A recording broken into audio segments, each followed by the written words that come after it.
ನಮಸ್ಕಾರ. News 18 digital ಕಂಟೆಂಟ್ಗೆ ಸ್ವಾಗತ. ನಾನು ಧನುಶ್ರೀ ಪೂಜಾರಿ. ವೀಕ್ಷಕರೇ, ಮಳೆಗಾಲ ಬಂತು. ಮಳೆಗಾಲ ಬಂದಂತ ಸಂದರ್ಭದಲ್ಲಿ ಅಲ್ಲಲ್ಲಿ ನೀರ್ ನಿಂತು ಸೊಳ್ಳೆಯ ಉತ್ಪತ್ತಿಯಾಗಿ ಸೊಳ್ಳೆಗಳಿಂದ ಸಾಕಷ್ಟು ಕಾಟವನ್ನ ಜನರು ಅನುಭವಿಸ್ತಾರೆ. ಎಸ್ಪೆಷಲಿ ಈ ಮಳೆಗಾಲದ ಸಂದರ್ಭದಲ್ಲಿ ಕೆಲವೊಂದು ರೋಗಗಳು ಅಂದ್ರೆ ಎಸ್ಪೆಷಲಿ ಡೆಂಗ್ಯೂ ಇರಬಹುದು, ಮಲೇರಿಯಾ ಬರುವಂತಹ ಚಾನ್ಸಸ್ ಇರುತ್ತೆ. ಅದನ್ನ ಪ್ರಿವೆಂಟ್ ಮಾಡೋದಕ್ಕೆ ಸಾಕಷ್ಟು ಉಪಾಯಗಳು, ಮಾರ್ಗಗಳನ್ನು ಕೂಡ ಜನರು ಅನುಸರಿಸ್ತಾರೆ. ನಾನೀಗ ಯಾಕೆ ಸೊಳ್ಳೆ ಬಗ್ಗೆ ಮಾತನಾಡ್ತಿದ್ದೀನಿ, ಮಳೆಗಾಲದ ಬಗ್ಗೆ ಮಾತನಾಡ್ತಿದ್ದೀನಿ ಅಂತಂದ್ರೆ, ಇಲ್ಲೊಂದು ಗ್ರಾಮ ಇದೆ. ಈ ಗ್ರಾಮದಲ್ಲಿ ನಿಮ್ಗೆ ಒಂದೇ ಒಂದು ಸೊಳ್ಳೆ ಕೂಡ ನೋಡೋದಕ್ ಸಿಗೋದಿಲ್ಲ. ಅರೆ, ಇದೇನಾದ್ರೂ ಸುಳ್ಳು ಹೇಳ್ತಿದ್ದೀರಾ ಅಥವಾ ಯಾವ್ದಾದ್ರು ಒಂದು ಕಟ್ಟುಕತೆನ ಅಂತ ನೀವು ಅನ್ಕೋಬಹುದು. ಬಟ್ ಇದು ನಿಜವಾಗ್ಲೂ ಕೂಡ ಒಂದು ನಮ್ಮ ದೇಶದಲ್ಲಿರುವಂತಹ ಒಂದು ಗ್ರಾಮದ ಅಚ್ಚರಿಯ ವಿಚಾರ ಅಂತಾನೆ ಹೇಳ್ಬಹುದು. ಹಾಗಾದ್ರೆ ಒಂದೇ ಒಂದು ಸೊಳ್ಳೆ ಇಲ್ಲದ ಆ ಒಂದು ಗ್ರಾಮ ಯಾವುದು, ಆ ಹಳ್ಳಿ ಯಾವುದು, ಯಾಕಾಗಿ ಅಲ್ಲಿ ಒಂದು ಸೊಳ್ಳೆಗಳು ಕೂಡ ಇರುವುದಿಲ್ಲ, ಯಾಕೆ, ಏನಾದ್ರೂ ಸ್ಪೆಷಾಲಿಟಿ ಅನ್ನುವಂಥದ್ದು ಇದೆಯಾ ಆ ಪರಿಸರದಲ್ಲಿ ಅಂತ ಇನ್ ಡೀಟೇಲ್ ಇನ್ಫಾರ್ಮೇಶನ್ ನೀಡ್ತಾ ಹೋಗ್ತೀನಿ. ಆದ್ರೆ ವಿಡಿಯೋವನ್ನ ಕಂಪ್ಲೀಟ್ ಆಗಿ ಸಂಪೂರ್ಣವಾಗಿ ನೋಡಿ. ವಿಡಿಯೋ ಇಷ್ಟ ಆದಲ್ಲಿ ಲೈಕ್ ಮಾಡಿ, ಶೇರ್ ಮಾಡಿ, ಕಮೆಂಟ್ ಮಾಡಿ. ಅದ್ರ ಜೊತೆಗೆ ನ್ಯೂಸ್ 18 ಇನ್ಸ್ಟಾಗ್ರಾಮ್ ಮತ್ತು ಫೇಸ್ಬುಕ್ ಅಲ್ಲಿ ಫಾಲೋ ಮಾಡಿ, ಯೂಟ್ಯೂಬ್ ನಲ್ಲಿ ತಪ್ಪದೇ ಸಬ್ಸ್ಕ್ರೈಬ್ ಮಾಡಿ ಅಂತ ಹೇಳ್ತಾ, ಮಹಾರಾಷ್ಟ್ರದಲ್ಲಿ ಒಂದು ಹಳ್ಳಿ ಇದೆ. ಈ ಒಂದು ಹಳ್ಳಿಲಿ ನಿಮ್ಗೆ ಹುಡುಕಿದ್ರು ಕೂಡ ಒಂದೇ ಒಂದು ಸೊಳ್ಳೆ ಕೂಡ ಸಿಗೋದಿಲ್ವಂತೆ. ಹಾಗೂ ಕೂಡ ನೀವು ಚಾಲೆಂಜ್ ಮಾಡಿ ಹೋಗ್ತೀನಿ, ನಾನು ಒಂದು ಸೊಳ್ಳೆ ಆದ್ರೂ ಹುಡುಕು ಕೊಡ್ತೀನಿ ಅಂತ ಹೇಳಿದ್ರೆ ಅದಕ್ಕೆ ನಿಮ್ಗೆ ಬಹುಮಾನ ಬೇರೆ ಅವರು ಘೋಷಣೆ ಮಾಡಿದ್ದಾರೆ. ನೀವು ಆ ಗ್ರಾಮದಲ್ಲಿ ಒಂದೇ ಒಂದು ಸೊಳ್ಳೆಯನ್ನ ಹುಡುಕು ಕೊಟ್ಟರು ಕೂಡ ನಿಮ್ಗೆ 400 ರೂಪಾಯಿ ಬಹುಮಾನವನ್ನ ನೀಡ್ತಾರಂತೆ.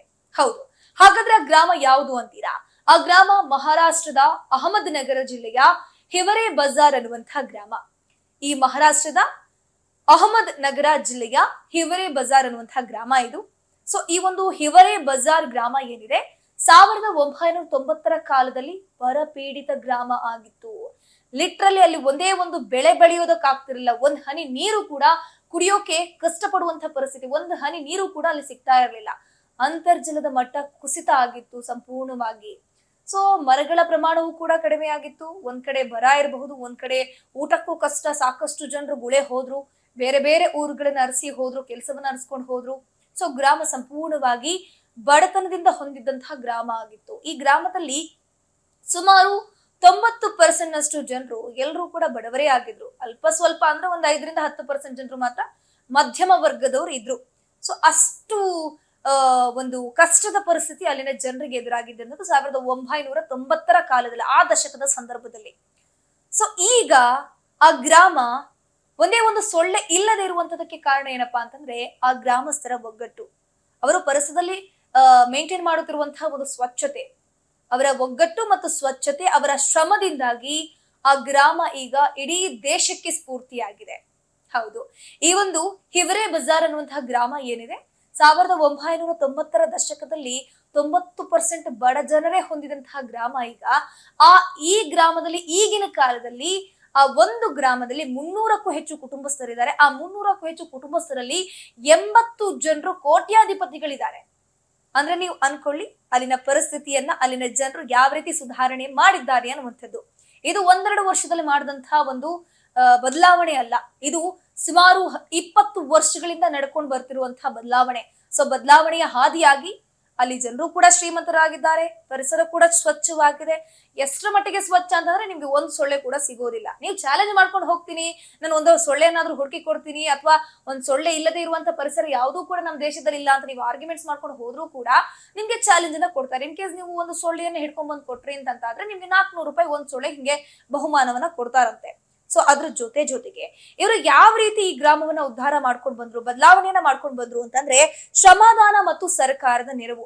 ಅಂದ್ರೆ ಇಲ್ಲಿನ ಗ್ರಾಮಸ್ಥರು ಒಟ್ಟಾಗಿ, ನಮ್ಮಲ್ಲಿ ಜನರು ಗುಳೆ ಹೋಗ್ತಾ ಇದ್ದಾರೆ, ಬಡತನ ತಾಂಡವವಾಡ್ತಾ ಇದೆ. ಬಡತನ ಆಗೋದಕ್ಕೆ ಕಾರಣ ಏನು? ನಮ್ಮ ಹತ್ರ ಜಮೀನಿದೆ, ಬಟ್ ಬರಗಾಲದ ಸಂದರ್ಭದಲ್ಲಿ ನೀರಿಲ್ಲ, ಸರಿಯಾದ ಬೆಳೆ ಬೆಳೆಯೋದಕ್ಕಾಗಲ್ಲ ಅಂತ ಒಂದು ಪ್ಲಾನ್ ಅನ್ನ ಮಾಡ್ಕೊಳ್ತಾರೆ. ಏನಪ್ಪಾ ಅಂತಂದ್ರೆ ಗ್ರಾಮವನ್ನ ಸ್ವಚ್ಛವಾಗಿಡೋದ್ರ ಜೊತೆಗೆ ಅತಿ ಹೆಚ್ಚಿನ ಸಂಖ್ಯೆಯಲ್ಲಿ ಪರಿಸರದ ಅಭಿವೃದ್ಧಿ ಅಂತಂದ್ರೆ ಅತಿ ಹೆಚ್ಚಿನ ಸಂಖ್ಯೆಯಲ್ಲಿ ಮರಗಳನ್ನ ನೆಡುವಂತಹ ಒಂದು ಕಾರ್ಯಕ್ಕೆ ಮುಂದಾಗ್ತಾರೆ.